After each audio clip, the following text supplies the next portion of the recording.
Hello, world. Welcome back to the What's Next program. I am very honored to be joined by our education guru. She knows everything and anything about K through 12.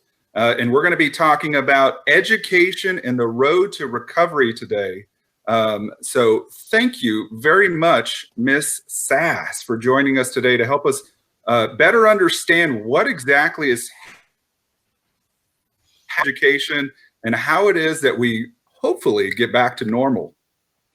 Thanks for having me, James. It's great to be here. They say the first step to knowing anything is to admit that you know nothing. So I'm going to get somewhere in the middle and say I know something. Well, that's great. Well, before we jump into the meat of the issue, tell me, how are you weathering the current crisis? Are you holding up all right? Doing well. Lucky to have a place where I can work from home remotely fairly easily, and a great set of coworkers who are making that transition fairly seamless, and all is well. That's good. Well, if I look a little weathered, it's because my wife and I have 4 kids, 9 and under, and I am just counting the days down until we get back to normal.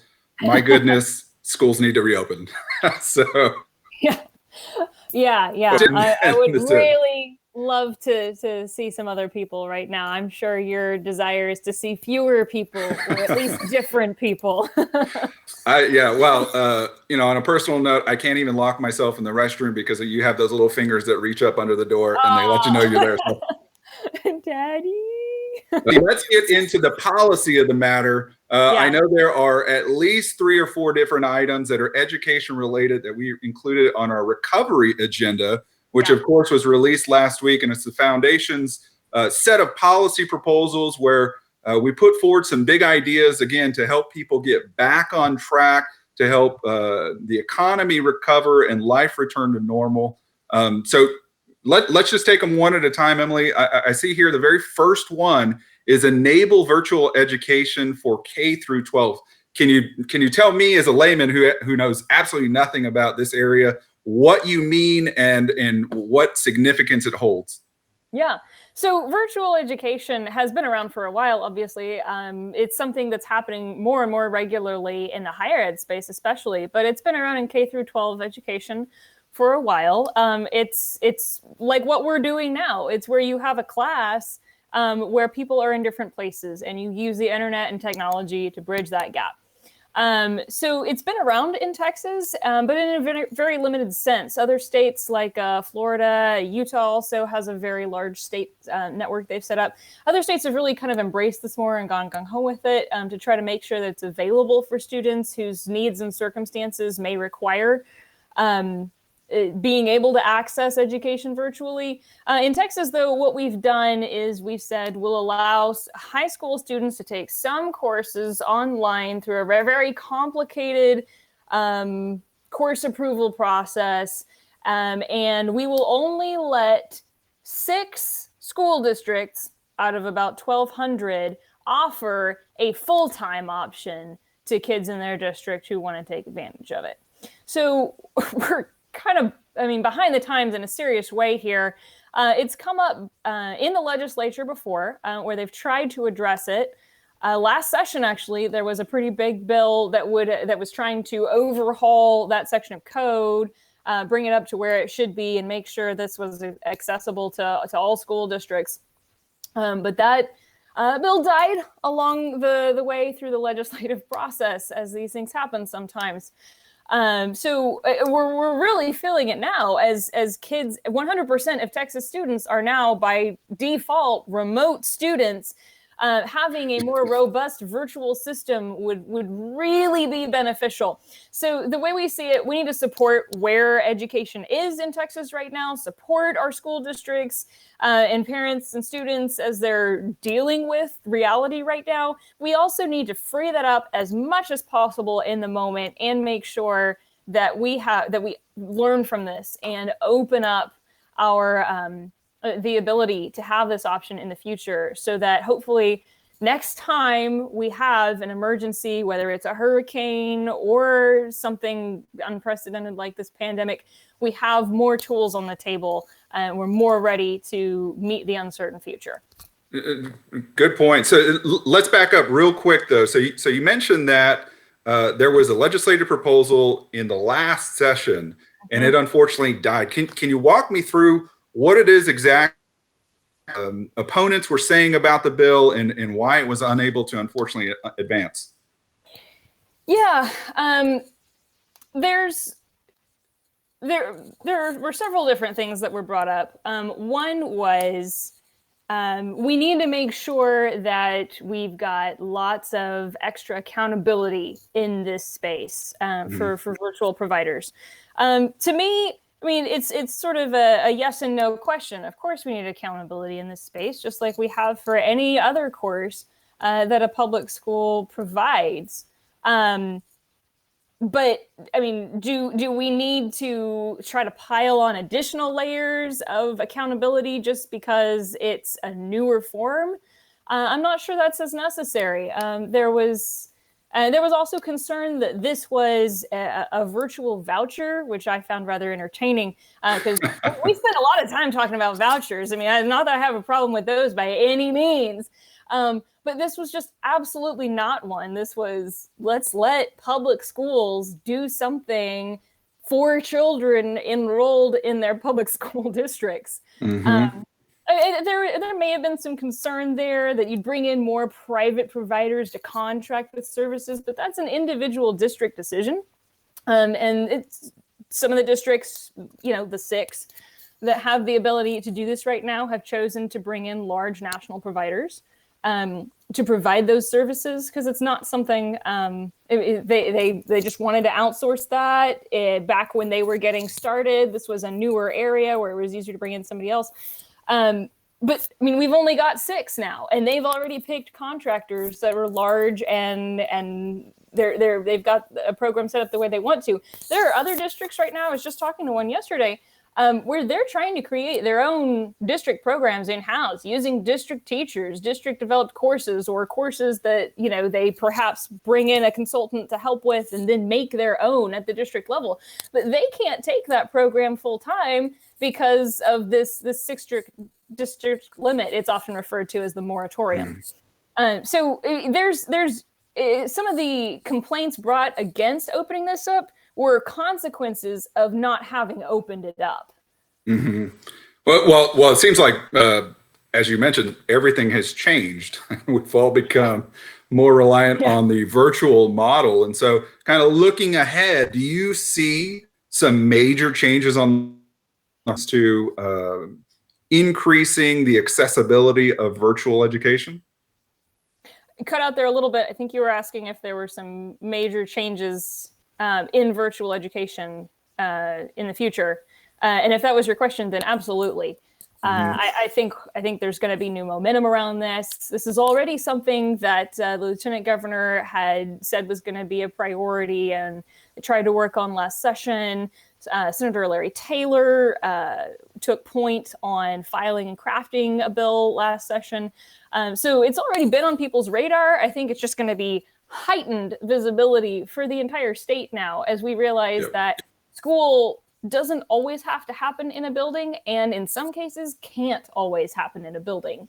In the past, that's usually been based on individual family circumstances. A child's getting bullied, a child has a special educational need that makes it difficult for them to be in a classroom, or a child, wants to pursue an athletic or musical career and needs time flexibility. Now we're looking at a statewide set of circumstances that say, you can't do school in a classroom anymore. Good luck and figure it out. Have a nice day. I agree. Visibility is huge, and it needs to change permanently. For one, we just need to make sure that we have the ability to respond to emergencies like this in the future. And then on the other hand, I mean, this is just right for families and right for districts, and it should have been this way all along. All right. So with that said, the next bullet, because I think this is a fairly meaty one. So one of the items included on the recovery agenda is to allow portability of education funding.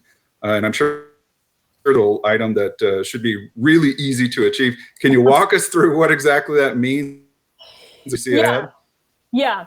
So portability of education funding can mean multiple things, as you're aware, James. One of the things the general concept here is let's let education funding flow to where it needs to meet the needs of families and students. That could be as simple as right now. I mean, if there's emergency funding on the table that becomes available via the state or the federal government, that could be as simple as making sure that some of it goes directly to families to cover educational expenses that result from doing school at home now, or covering expenses for internet services that have to be ramped up or something like that, kind of along the lines of an FSA or an HSA account. It could be broader. I mean, we at TPPF have always thought it should be broader. Portability should also look like supporting kids in whatever environment is best for them outside of an emergency environment as well. So that could include things like a scholarship system that allows children to go to a private school that would better meet their needs, or enroll in a virtual school that better meets their needs. You know, as we talk about portability of education funding, it is private school choice, as we often refer to it, but it's also public school choice, and making sure that the funding is just where it needs to be. One of the reasons that virtual schools are inhibited right now is we've got some funky funding rules. The way the funding can flow or not flow to students determines whether or not they're going to be able to access courses that they might want to access, just because of the funding mechanism. So freeing up portability and the movement of those funds across the spectrum is important, especially in a crisis like this. It should be all the time. And so if I understand the core of the issue here, it's that the money would follow the student to whichever classroom they or their parents choose. Right. Whatever format, whatever modality, whether that's in-person, virtual, public, private, let's open it up. And so that seems like a fairly common sense thing. Why is it that it's been such a hurdle to overcome?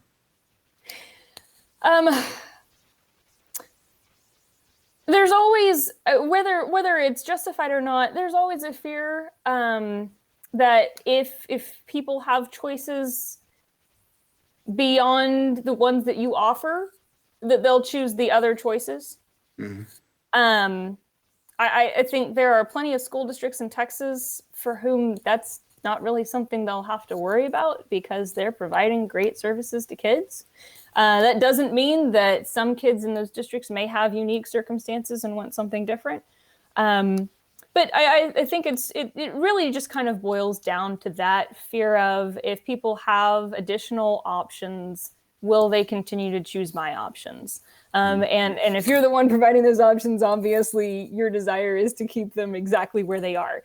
I can sympathize with that, but our perspective as we look at policies is always look at what's best for the child, and it's best for the child to find the environment and the resources that are right for them. So we do think it encourages providers to continue to provide the best service possible when families and students have options that may or may not be the ones that are in front of them currently. And that just kind of exists, whether we're talking about public options or private options or anything in between. Change can be scary. Well, great answer, and bonus points for being very diplomatic. I probably would have fumbled through a much coarser answer myself, but I think you're right on target. So let's go to the third and final bullet. We've got compel public higher education institutions offering online courses to make content fully viewable by the general public. And I know this is a little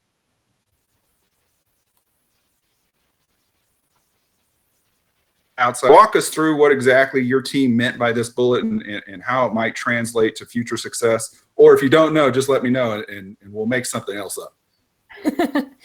I'm not as familiar with this one. Okay. This was added by the higher ed team. I mean, obviously, a lot of online courses exist right now that institutions of higher education are offering on a tuition basis to students. I would assume by the wording that was chosen here by our higher ed team, and that we're not saying that they have to offer credit for those courses at their institution. But I mean, in a time when people are stuck at home, when universities have this content, and people need any kind of opportunities for personal improvement that could be on the table as they prepare to face a very uncertain future. This kind of makes sense to me.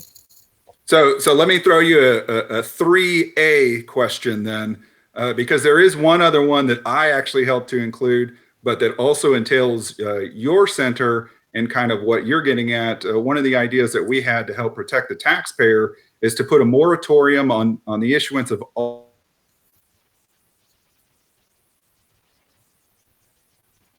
net. I think about things like $70 million high school football stadiums, or $200 million high school schools, right? Or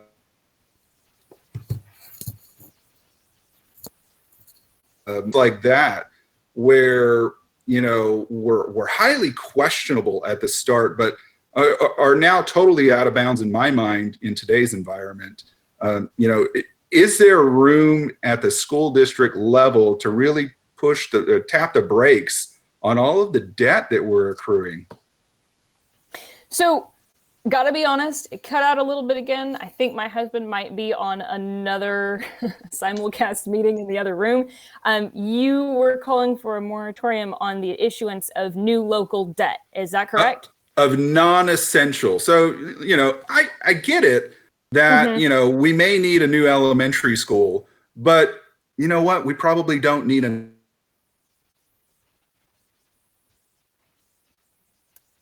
item, others to come up for a vote. And I think at least as a soft ask, we need to encourage our school districts and entities that have the most debt of any local government type. We need to encourage our school districts to really put a hold on all of these big ticket discretionary items. Do you see any appetite for that at the school district level? I mean, to me, it seems like the right thing to do fiscally. I mean, it's not just our schools that are going to have to deal with unforeseen circumstances. It's our general public, and they're the ones footing the bill for things like these new stadiums or non-essential debt items. So, if we're going to ask the general public to tighten their belts, to pay existing tax levels potentially, and make personal sacrifices in this kind of difficult environment, then we need to do it wisely. I mean, it's just out of respect to the people who are ultimately responsible for the funds that these local government institutions are receiving. To me, it's a no-brainer, and it should be something that school districts do and other local government entities without some rule on the books to do it. Right. If there are always bad actors that may potentially be in play. If we're seeing issuance, I mean, districts, local government entities that are just oblivious to the challenges that their communities are facing, then maybe additional action needs to be taken.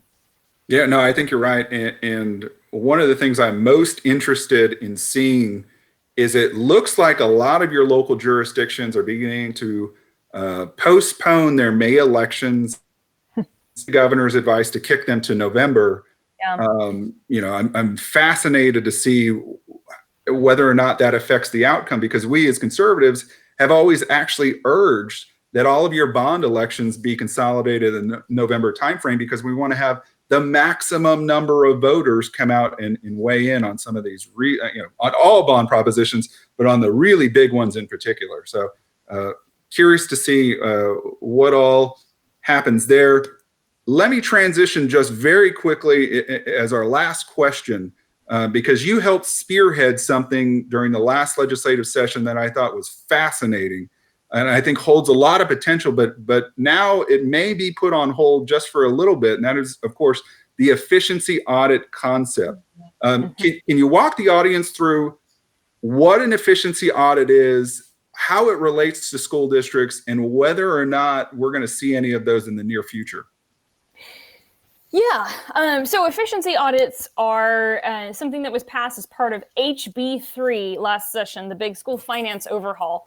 And the thought behind that, you're very generous, James. I did help advocate for this, but the idea actually began in your Center for Local Governance.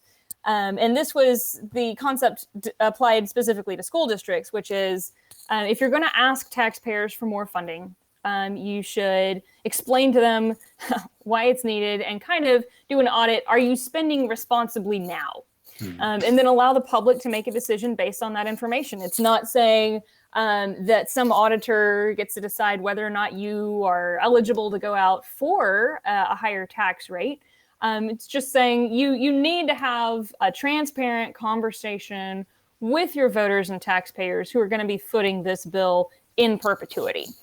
So what this looks like for school districts as part of HB3 is school districts, before they go out and ask for an increased property tax rate, would conduct an efficiency audit. This could be done by their normal financial auditor. They have to do an annual financial audit anyway, so it could be rolled into that process if they wanted. But what this would be looking at specifically is comparing, in the context of appropriate peers, other school districts that have similar student populations, similar financial circumstances, and so on. In the context of peer districts, compare the district's school expenditures and spending practices with student outcomes.